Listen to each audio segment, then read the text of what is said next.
Aku mau nanya deh, apa yang akan kalian lakukan jika bisa kembali ke masa lalu? Melihat gimana caranya ayah sama ibu kalian ketemu?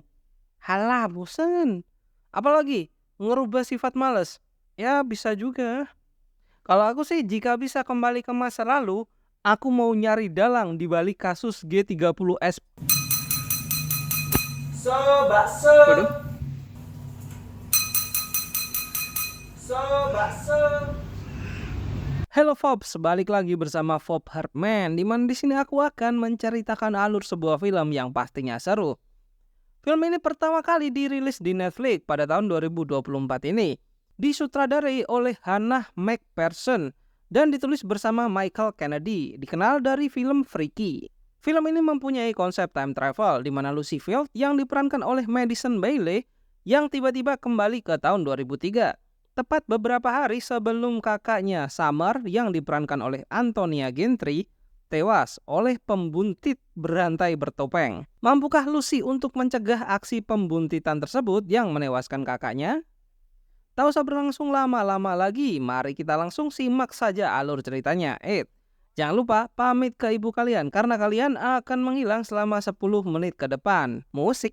You slept away the morning, the things that you would miss, like laughter from the kitchen, or a memory like this.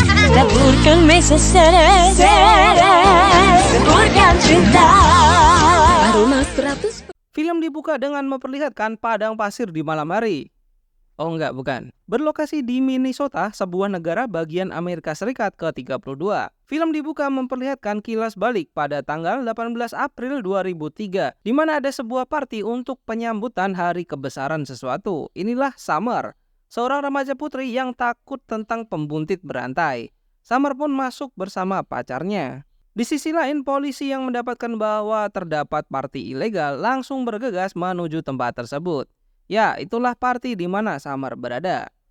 Lanjut ke pesta ilegal remaja badal-badal ini, kita diperlihatkan sosok orang yang memakai topeng sedang berjalan menuju pesta tersebut. Di sini Ethan memberikan pidato tentang dirinya yang benci terhadap penguntit berantai tersebut. Mereka menyebutnya Sweetie Slicer, yang telah membuntit Amy, Brian, dan Val, sahabatnya. I know, I missed him too, okay? The point of this party is just get wasted. Di tengah-tengah pesta, Ethan yang sedang mengobrol dengan Summer tak sengaja menumpahkan minuman ke baju Summer. Seketika itu, Summer pun berjalan ke kamar mandi untuk menyekanya. Di saat Summer di kamar mandi, polisi telah datang untuk menghentikan pesta tersebut. Pria bertopeng tadi berada tepat di belakang Summer. Ketika Summer memoleskan lipstik di kupingnya, bibir. Karena gocekan Summer, pria tersebut oleng dan pisaunya mengarah ke kaca. Summer berlari, pria bertopeng pun juga berlari. Namun, siapakah yang akan sampai di garis finish pertama? Mari kita saksikan. Kini Summer bersembunyi di gudang, membungkam mulutnya agar tidak mengeluarkan STNK. Suara dong, elah. Mereka berdua bermain petak umpet. Karena Summer tidak begitu lihai dalam permainan ini, dia pun ditemukan dengan cepat oleh pria tersebut. Kakinya dipegang dan diseret. Dengan sabit seperti malaikat pencabut nyawa, Summer pun diulti hingga kembali ke lobi. Kini film melompat ke tanggal 18 April 2024, 10 tahun setelah 24 dikurangi 3, 23, 22, 21. Ya, 21 tahun setelah baliknya Summer ke lobi karena ulti pria bertopeng tersebut. Kini kita diperkenalkan dengan Lucy, adik Summer yang melamar ke program magang NASA 2024. Dengan skuter hadiah ulang tahunnya, Lucy melaju kencang menuju gedung sekolahnya. Ini adalah 21 tahun tepat di mana hari tragedi Sweetie Slicer yang merenggut nyawa kakaknya, Summer. The past overshadows my future, and I'm not sure where I fit in. Out the house after dark. Oh, come on, they might surprise you. It's murdered in 3 nights and they never even caught the guy. Yeah, it was just like a horror movie. Setelah sampai di sekolah, Lucy menceritakan berita soal dirinya yang diterima magang di NASA kepada Pak Fleming. Pak Fleming merupakan guru sains di sekolahnya yang juga sempat mengajar Summer, kakaknya. Hingga di mading sekolahnya diletakkan foto korban dari Sweetie Slicer sebagai pengingat, yaitu Val Vaught, Brian Palmer, Amy Golden, dan Summerfield. Kini Lucy berada di kamar kakaknya, Summer. Dia melihat banyak artikel-artikel tentang kasus Sweetie Slicer. Di dalam kamar itu juga Lucy menemukan beberapa surat yang disembunyikan di bawah lantai kayu. Lucy membaca surat itu, namun belum selesai membacanya,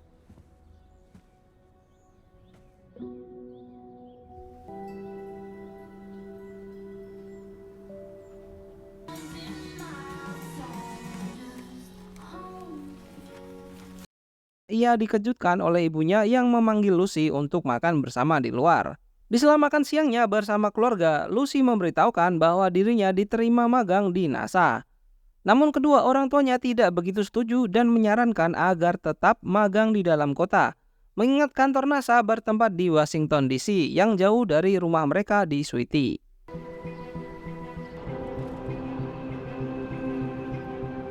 Kini mereka berada di tempat tugu peringatan untuk mengenang korban yang tewas akibat serangan Sweetie Slasher 21 tahun silam. Lucy kembali ke mobil untuk mencari barang yang akan diletakkan di tugu tersebut. Namun tiba-tiba Lucy melihat sinar biru yang berada di gudang di mana Summer tewas.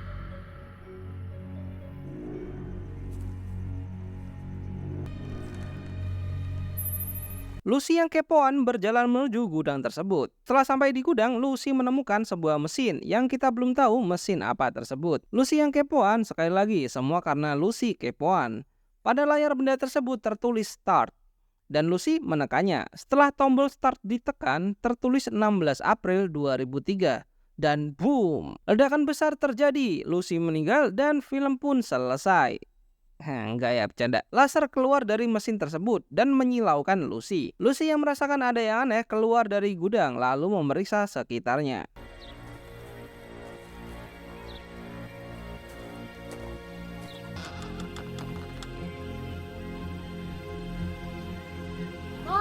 Dia memeriksa HP-nya namun tidak ada sinyal. Lucy berlari menuju kota meninggalkan gudang. Lucy terkejut melihat Riverside Grill yang seharusnya sudah tutup namun sekarang buka dan ramai dengan pengunjung. Lucy masih belum paham apa yang terjadi. Dia menuju sekolahnya dan berusaha mencari tahu apa yang terjadi. Namun lagi-lagi Lucy dibuat kaget di mana para siswanya memakai pakaian dengan style ala era 2000-an. Makin dibuat bingung ketika dia melihat dengan jelas Summer, kakaknya yang seharusnya sudah meninggoy 21 tahun yang lalu, melewati Lucy begitu saja. Chill pill. Suck it down. Come on, Summer. Can we talk for a minute alone? She just ends it out of nowhere after 2 years. Don't let it get to you. Come on. Lucy menghampiri Pak Fleming. Di sini dia mulai menyadari bahwa mungkin dirinya mengalami time travel dan menanyakan itu kepada Pak Fleming. Di sini Lucy bertemu dengan Quinn, seorang jenius akan hal fisika. Di sini Quinn menjelaskan bahwa bepergian di masa lalu merupakan ide yang buruk karena akan menimbulkan banyak paradoks. Bel berbunyi, Quinn dan Lucy pun keluar dari ruangan Pak Fleming. Hey, what's going on? Seniors throw someone in the river every year. Stupid turtle. Guys, I said stop. It's not funny anymore. Please. Quinn mendapatkan bulian oleh senior-seniornya akan diceburkan ke dalam danau karena tradisi tahunan. Namun dengan bantuan Lucy, mereka berhenti. I don't need a girl fighting my fights. You know, you're lucky. Mengetahui bahwa Quinn merupakan jenius dalam hal fisika, Lucy memberitahunya bahwa Lucy datang dari masa depan. Dengan membuktikan menggunakan handphone, Quinn percaya akan hal tersebut. Dan disinilah Lucy bertemu dengan Summer secara dekat. Summer meminta maaf kepada Quinn karena Ethan yang merupakan mantannya telah membuli Quinn. It'll come to me. Camp Deerkill. 3 years ago? Untuk lebih mempercayai sepenuhnya, Lucy mengajak Quinn untuk pergi ke gudang, di mana letak time travelnya berada. Lucy dan Quinn menuju garasi milik Quinn dengan mesin time travel yang mereka ambil dari gudang untuk diteliti. Setelah dibuka, ternyata baterai untuk mesin waktunya telah habis dan membutuhkan beberapa bahan kimia yang digunakan sebagai bahan baku dari pembuatan nuklir. Oh my gosh. Excuse me? Kini kita beralih ke tempat klub dayung di mana Amy dan Summer berada. Summer yang mempunyai masalah dengan Amy berusaha untuk bicara agar masalah selesai. Namun di sini terlihat bahwa Amy tidak begitu menyukainya dan tidak ingin Summer untuk mengganggu. Pertengkaran mereka terjadi ketika Ethan lebih memilih Summer daripada Amy. Scene berganti di mana Lucy yang bercerita bahwa akan menghentikan Sweetie Slasher yang akan terjadi 2 hari ke depan. Namun Quinn menolak karena kita tidak boleh merusak timeline di masa lalu atau akan mengakibatkan paradoks waktu. Lucy yang mempunyai rencana meminta Quinn untuk mengantarkannya ke rumahnya. Rencana Lucy adalah mengambil kunci mobil ayahnya dan pergi ke Sonar, tempat di mana ayah Lucy bekerja. Hanya Sonarlah yang mempunyai bahan-bahan kimia, baterai untuk mesin waktunya. Lucy berhasil masuk ke dalam rumahnya dengan alasan untuk membantu PR Summer. Kedatangan Lucy disambut hangat oleh keluarga Summer. Ya karena mereka juga keluarga Lucy. Namun di tahun ini bahkan ibunya belum mengandung Lucy. Mereka makan bersama dan mengobrol. Ternyata Summer akan pergi ke mall dengan Val, namun dilarang oleh orang tuanya karena harus mengerjakan PR. Lucy tampak sedih mengingat ternyata keluarganya sangat menyayangi Summer. Sangat terbalik dengan tahun di mana Lucy berada, di mana keluarganya selalu makan di luar daripada memasak sendiri. Dan itu membuat Lucy sedih. Summer mencoba menghibur Lucy di halaman rumahnya. Lucy berkata bahwa keluarganya sangat beda tentang memperlakukan Lucy dan Summer. Summer mengkritik pakaian Lucy yang terlalu aneh jika dilihat pada tahun 2003. Lantas Summer mengajak Lucy ke kamarnya untuk mencoba berbagai gaya yang umum pada tahun 2003. Di sini Lucy masih tidak membicarakan soal time travel. Dia hanya ingin menghabiskan waktu lebih lama dengan kakaknya. It's not the worst.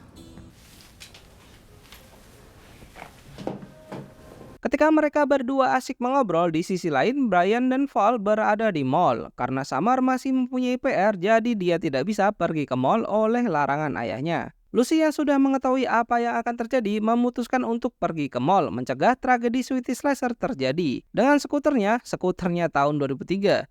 Pergi menuju mall sebelum jam 9 karena mall akan ditutup tepat pukul 9. Setelah sampai di mall, Lucy mencari-cari keberadaan mereka berdua, Brian dan Val. Selama pencariannya, Lucy bertemu dengan Pak Fleming dan Ethan, dan bertemu dengan Quinn yang ternyata bekerja di mall tersebut. Hey, your shit turned off. Lucy menanyakan keberadaan Val kepada Quinn, dan Quinn berkata bahwa mereka ada di lantai 3. Tiba-tiba Brian yang sedang mencari sesuatu di lantai ditusuk menggunakan piringan kaset oleh seseorang yang menggunakan topeng. Ya, itu adalah Sweetie Slasher. Val berteriak melihat Brian yang telah terkapar bersimbah darah duduk santuy di lantai. Makin berteriak ketika melihat sosok pria bertopeng yang berusaha untuk menangkapnya. Val pun bersembunyi, namun karena pria bertopeng ini pandai bermain petak umpet, dengan cepat menemukan Val. Val pun terpojok, pria bertopeng tepat di hadapannya. Namun Lucy yang entah datang dari mana tiba-tiba datang dan mengajak Val untuk lari maraton. Val yang berusaha kabur naik eskalator terjatuh, mencoba untuk berteriak meminta tolong kepada satpam. Tapi semuanya terlambat. Val tewas tergiling oleh eskalator. Dan satpam itu pun juga tanpa ada kontribusi apa-apa pun juga tewas. Seperti tak terjadi apa-apa, Quinn dan Lucy berada di sebuah rumah bus milik Quinn untuk bermalam. Lucy bercerita bahwa Sweetie Slasher belum ditangkap bahkan setelah 21 tahun lamanya. Ibu Lucy berasumsi bahwa Ethan-lah di balik topeng itu. Don't tell me. Keesokan harinya, Lucy berusaha untuk mengambil kartu milik ayahnya guna masuk ke dalam gedung Sonar, tempat baterai mesin waktu itu dibuat. Namun kedatangan Lucy diketahui oleh Summer dan Lucy pun disidang di dalam kamarnya. Karena sudah ketahuan, Lucy pun menjelaskan kepada Summer bahwa Lucy merupakan adik dari Summer, namun belum lahir. Namun Summer terlihat masih tidak percaya.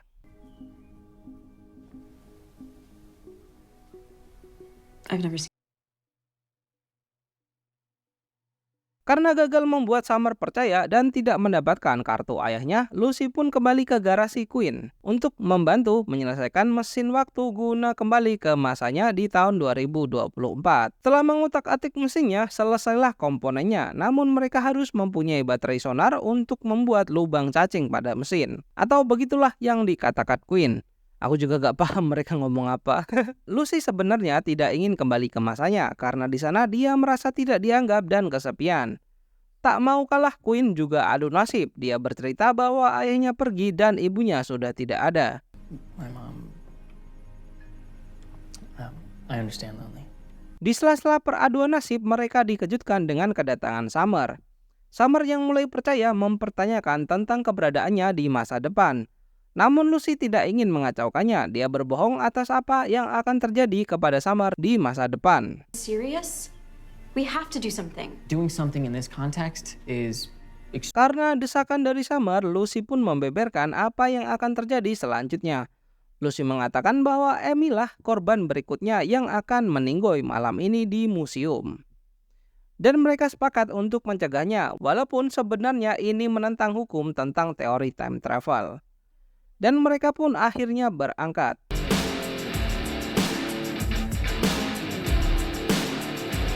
Amy yang menggunakan headsetnya tidak dapat mendengar kalau ada telepon di office-nya, yang padahal itu merupakan telepon dari Summer. Kini mereka telah tiba di museum dan masuk ke dalamnya. Mereka mencoba mencari keberadaan Amy ruangan demi ruangan. Namun belum juga menemukan keberadaan Amy. Shit. I don't know. Dan disinilah Amy sedang mendengarkan musik menggunakan headset. Ya pantaslah nggak dengar. Amy. Mau diselamatin loh padahal. Summer melihat Amy di seberang museum berteriak. Namun karena Amy menggunakan headset tentu saja tidak mendengarnya. Lalu Amy melihat pria bertopeng yang sedang berjalan menghampiri Amy. Summer berhasil menyeberang museum dan membantu Amy untuk keluar dari museum. Mereka berhasil dan pria bertopeng itu terkunci di dalam museum. Setelah aksi kejar-kejaran, akhirnya mereka berhasil lolos keluar dari museum, meninggalkan pria bertopeng yang masih tertinggal. Lalu Amy pun diantar pulang ke rumahnya. Di dalam mobil, Quinn bertanya siapa korban berikutnya. Dan Lucy pun menjawab, Summer, kakaknya. Dan berniat untuk memberitahu secepatnya. Lucy, why aren't we driving across state lines right now? We have to get her out of here. I know. You and Emmy. What about? When it gets better, things aren't. Kini Summer dan Lucy berada di restoran yang sering keluarganya kunjungi dan saling mengobrol sembari makan pastinya. Di malam itu Lucy menginap di rumahnya sendiri. Aneh ya kelihatannya. Keesokan harinya Lucy bergegas untuk pergi ke kantor sonar untuk mengambil keperluan membuat baterai mesin waktunya. Your plans for the summer, Lucy. Well, I got an. We can have some breakfast. I'll get you a plate. I actually gotta go, but thank. Quinn. Ketika di garasi, Quinn dan Lucy berdebat. Jika Summer meninggoy, keluarganya akan mengadakan bayi tabung untuk Lucy. Namun, jika Summer selamat, maka kehadiran Lucy di bumi tidak pernah terjadi. Quinn yang ketahuan menyukai Summer tidak ingin membiarkan Summer direnggut oleh Sweetie Slasher. Di sini Lucy pun mengatakan tentang takdir Summer. Lucy pun diberikan pilihan yang susah. Jika Summer meninggoy, Lucy hidup. Namun jika Summer meninggoy, keberadaan Lucy di dunia pun lenyap. Namun akhirnya Lucy membuat keputusan di mana dia akan menyelamatkan Summer dari insiden Sweetie Slasher. One does. Lucy pun berangkat menuju gedung sonar untuk mengambil bahan pembuat baterai mesin waktu.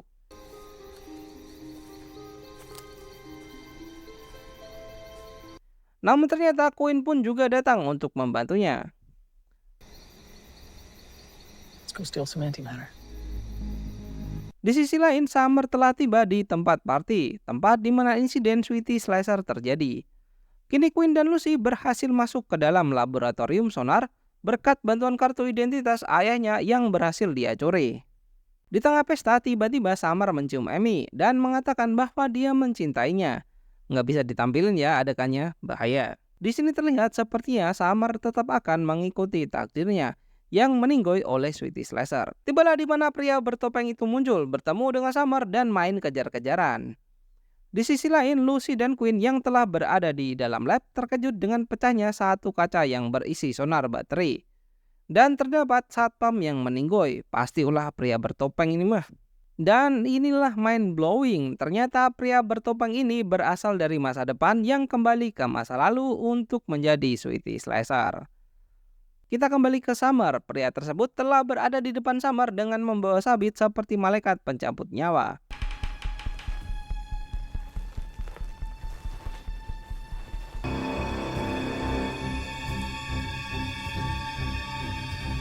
Saat Summer sudah pasrah, sebuah mobil menabrak pria tersebut.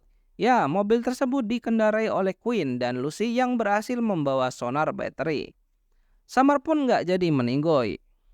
Queen yang menyadari bahwa pria tersebut masih hidup berusaha untuk melindasnya. Semua orang terkejut ketika pria topeng itu melepas topengnya, yang ternyata dia adalah Presiden Soekarno. Anjir, ternyata selama ini dia masih hidup. Enggak ya? Ternyata wajah di balik Sweety Slasher adalah Queen dari masa depan. Kini mereka bergegas menuju garasi Queen, meninggalkan Queen masa depan di gudang. masa depan di gudang. Shows up, keep him distracted while I power up the time machine. Namun karena Queen masa depan punya pintu kemana saja, dia sudah berada di depan garasi dalam hitungan detik. Di sini dijelaskan bagaimana Queen bisa berubah di masa depan, karena peristiwa di garis waktu yang berbeda. Dalam timeline Queen masa depan, dia dibully habis-habisan oleh Summer dan teman-temannya. Itulah alasan dia kembali ke masa lalu untuk mengakhiri kehidupan teman-temannya. Berbeda jauh dengan timeline Queen yang baru, di mana dia berubah total karena kedatangan Lucy dari masa depan. Baterai sonar telah terisi penuh dan laser pun menyala. Lucy membawa Queen masa depan kembali ke timeline-nya seharusnya.